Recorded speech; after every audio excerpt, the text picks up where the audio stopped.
Now, throughout the years, Garmin have been known for moving the needle when it comes to technology in the game of golf. And in today's video, I'm excited to introduce you to the new Garmin Z30 laser rangefinder. Now, this one comes with a bit of a twist because Garmin have moved technology on to allow this rangefinder to link to your GPS device, allowing you to dial those numbers in a little bit tighter on the golf course and get your scores to be a little bit lower. Let's take a closer look at the new Z30 by Garmin. So if you're a golfer like me who has historically used a laser rangefinder, I've used one all the way through my college days in my amateur golf and now into professional golf. But in recent years, I've married it up with using a device like a watch and even the GPS apps on your phone. And the idea of this is that I can get kind of front, middle and back to the greens using the GPS devices, but I can go a little bit more precise and dial into the flag when I use the rangefinder. Now though, what we've got with this Z30 is a link between not only this device, but also to the app and even a watch if you use one. So having now connected the Approach Z30 to my Garmin Golf app, I'm ready to play. And I'm standing here on a tee shot where I know I've got a few issues to deal with. So for example, I've got 3 bunkers down the right-hand side, I've got a bunker up the far left-hand side, so I need to make a decision on whether I want to carry those bunkers or lay up short of those bunkers. I've also got some pinch points that I need to try and avoid as well in order to position myself in the perfect spot to then approach that green.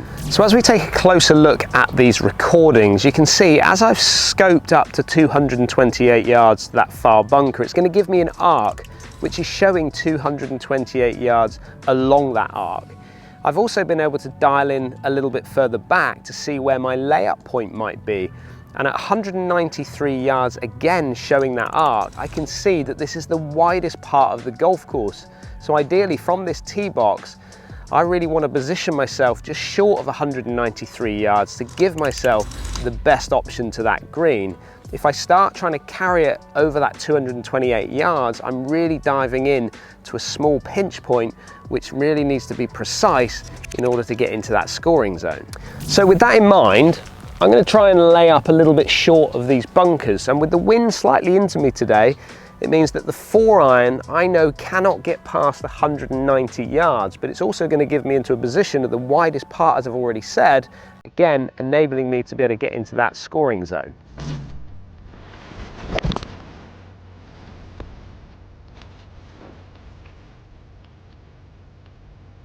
Now, if you're somebody like me that likes to use a buggy, and I use a buggy quite a lot, especially when I'm out filming on golf courses and playing golf, having the magnetic cart mount on the side just makes it so much easier. It's quick and easy to use and not having to store it into my golf bag, which enables me to be able to get out of the buggy, get my yardage, get my club, and off I go. We've got slope system built in. Now, one simple press of the mode button on top and it brings you in and out of slope mode, which ultimately, when you're not in tournaments, you can use the slope. When you are in tournaments, you have to take that slope off. However, on the side of the device, it indicates a blue light when you're out of slope mode, showing your partners that you're actually in tournament mode.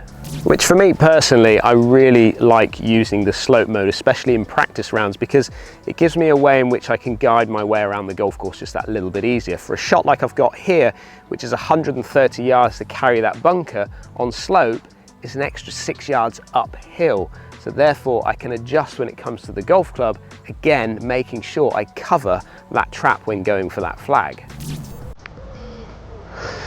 So you can see that I've positioned myself perfectly in this fairway. I've avoided those bunkers that I needed to do in order to be able to get to that green on my next shot. And you probably heard from that little sound there of a vibration, that's me hitting the flag. And you've got that lock system inbuilt here, which enables me to know that I've hit that flag. Now I've got 150 yards left to that flag with the slope built in again, 156 yards. So I need to deal with that on this shot.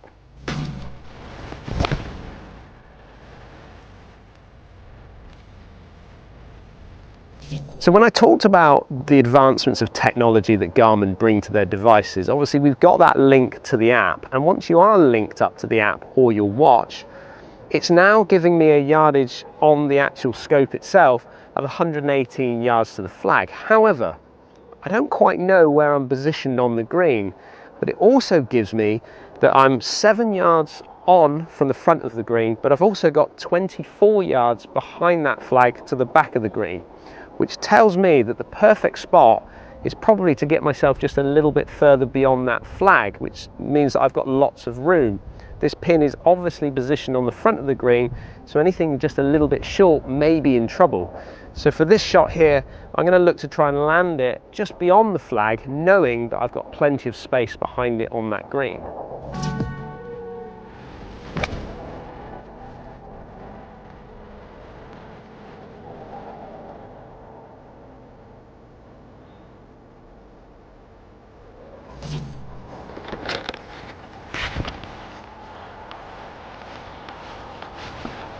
So as we know, accidents do happen on the golf course, and I've lost so many rangefinders over the years on the golf course, not being able to locate them when I've dropped them. On the app, I can click up into the top right-hand corner and it says, find my gear. It then gives me a location of exactly where my rangefinder was kind of last seen and is positioned, so it gives me a GPS of that rangefinder. So as I follow the GPS on the app, it takes me to pretty much where I played my last shot, and if I look down in the rough, I can see that my Z30 is still intact. So my personal favorite feature when it comes to the Approach Z30 is the fact that I can zap into the flag and get my yardage just off the edge of the tee box, move myself into position on the tee, and whatever the yardage I've scoped at, which is back by my bag, as I walk up and down this tee box, that pin yardage will remain on my watch. So as I move forward, that yardage will come down. So for example, I've scoped it over there at 178 yards to that flag. By the time I get to the tee box, it's now at 174 yards, again making it so much easier and saving time to now get into my yardage and pick my club. So there you have the Garmin Approach Z30 laser. I think the technology that's been packed into this small device is absolutely fantastic. It's going to work so well for so many golfers out there. But go and have a conversation with your foremost professional team and see if the Approach Z30 can work well for your game.